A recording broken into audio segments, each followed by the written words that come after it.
et à tous. Nous sommes tous à un moment donné dans notre vie usagers du système de santé. Aujourd'hui, nous nous retrouvons avec un groupe de citoyens qui se sont portés volontaires pour réfléchir ensemble pendant une journée sur la pertinence des soins.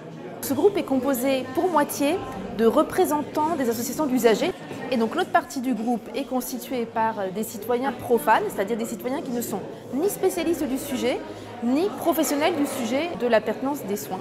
Je ne comprends pas, par exemple, les arguments de temps d'écoute par rapport à la question qui est posée. Quels sont les 3 critères d'un soin pertinent? Il faut leur demander à la fois de réfléchir en tant qu'eux-mêmes, par rapport à leur expérience, leur expertise, mais aussi on leur demande à un moment de s'imaginer s'ils étaient médecins, à quoi ils jugeraient la pertinence des soins, s'ils étaient pouvoir public, à quoi ils jugeraient la pertinence des soins, et idem pour des proches et des aidants. Ensuite, il y a une deuxième séquence de la matinée qui va être un temps justement d'apport d'informations. Donc là, c'est la haute autorité de santé et un médecin qui vont venir dire c'est quoi la pertinence des soins. Donc on va pouvoir déjà confronter la vision des citoyens et celle des institutions et donc des professionnels de santé. Quand on parle de soins, ça peut être un acte de prévention, la vaccination, un dépistage de cancer du sein par exemple. Ça peut être un acte diagnostique, une radio, une IRM. La question qui m'est posée, c'est comment la pertinence des soins se pose dans ma pratique.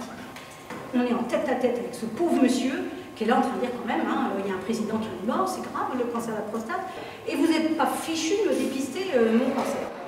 Et à partir de toute cette exploration collective du matin, les citoyens vont devoir ensemble rédiger des recommandations, des questionnements, des pistes d'action pour remettre à la haute autorité de santé lors du colloque du 14 novembre sur la pertinence des soins.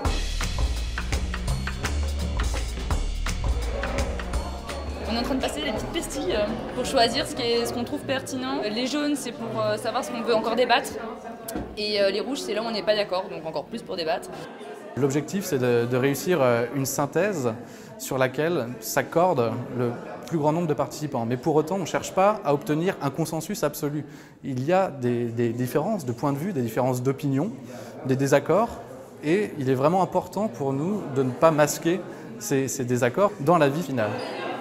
Je pense qu'on a beaucoup de choses à partager pour faire avancer justement les problèmes de santé dans ce pays et qu'il faut les faire remonter impérativement aux politiques. On va demander à 2 ou 3 participants de cette journée de venir porter la parole de la vie collective qui a été produite aujourd'hui lors du colloque.